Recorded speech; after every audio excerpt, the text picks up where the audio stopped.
Hello दोस्तों, स्वागत है आप सभी का इस हमारे YouTube channel Om Prakash study centre पर। साथियों, मैं हूं ओम प्रकाश। आज की वीडियो में हम लोग साथियों मोस्ट इंपोर्टेंट 5 क्वेश्चन देखने वाले हैं, तो आप लोग अपना स्कोर कमेंट बॉक्स में ज़रूर बताइएगा।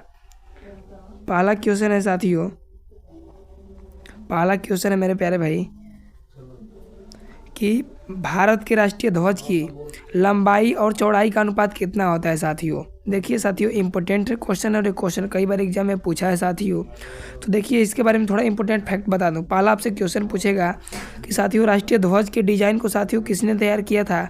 तो पिंगली वकाया जो है साथियों, इन्होंने तिरंगा की डिज़ाइन को तैयार किया था। अगला क्वेश्चन आपसे पूछेगा साथियों कि इसे संविधान सभा ने कब अपनाया था साथियों। तो 22 जुलाई 1947 ईस्वी को साथियों। ये भी क्वेश्चन इंपॉर्टेंट है और ये भी क्वेश्चन पूछा जाता है।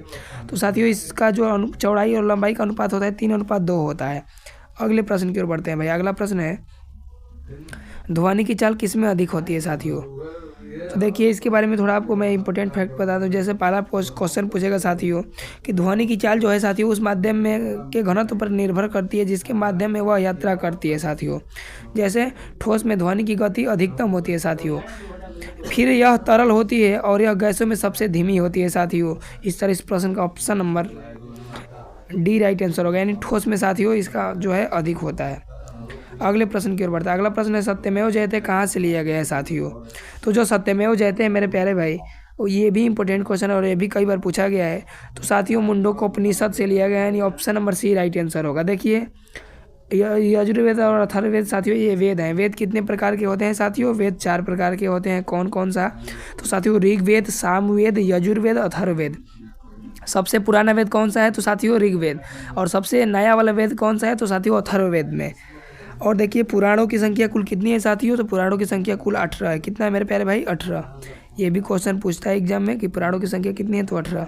साथियों अगले प्रश्न की ओर बढ़ते हैं। अगला प्रश्न है, सत्यमेव जयते का जो साथियों अर्थ होता है सत्य का जीत होता है। अगला प्रश्न, भौगोलिक रूप से भारत का सबसे छोटा राज्य कौन सा है साथियों। सोचिए आप लोग मेरे प्यारे भाई। तो देखिए भौगोलिक रूप से बात करी जाए मेरे प्यारे भाई, तो देखिए इसके बारे में थोड़ा आपको बता दूं कि सबसे छोटा राज्य पूछा जाए साथियों तो गोवा है, और वहीं सबसे बड़ा राज्य पूछा जाए साथियों तो राजस्थान है। राजस्थान इंपॉर्टेंट क्वेश्चन है और एक क्वेश्चन भी एग्जाम में कई बार पूछा है, आप लोग याद रखिएगा साथियों। और देखिए जो केरल है साथियों, केरल जो है साथियों ये भी बार बार पूछता है कि साथियों केरल जो है पुर्तगाली जो है केरल के कालीकट बंदरगाह पे साथियों वास्को डी गामा आया था। ये भी आप लोग याद रखिएगा साथियों। और सबसे छोटा जो राज्य है साथियों वो गोवा है। गोवा की राजधानी आप लोग कमेंट बॉक्स में बताइएगा। अगले प्रश्न की ओर बढ़ते हैं। अगला प्रश्न है, निम्नलिखित में से किस जिले में बिहार का एकमात्र राष्ट्रीय उद्यान है साथियों। सोचिए आप लोग। तो साथियों देखिए इस प्रश्न का जो राइट आंसर होगा साथियों, बिहार में साथियों केवल एक राष्ट्रीय उद्यान है साथियों, वाल्मीकि टाइगर रिजर्व है जो साथियों पश्चिमी चंपारण में है। और साथियों और जो है 12 वन्यजीव अभ्यारण्य है साथियों। ये भी क्वेश्चन पूछा जाता है, तो आप लोग याद रखिएगा साथियों। तो इस तरह इस प्रश्न का option number C right answer होगा, यानी पश्चिमी चंपारण में साथियों वाल्मीकि राष्ट्रीय उद्यान है साथियों।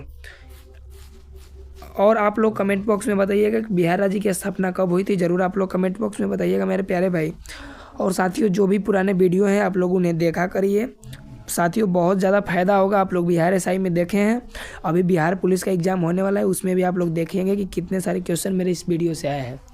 तो आप लोग से साथियों आग्रह है, नम्र निवेदन है कि आप लोग पीछे वाले वीडियो को कंप्लीट देखा करिए।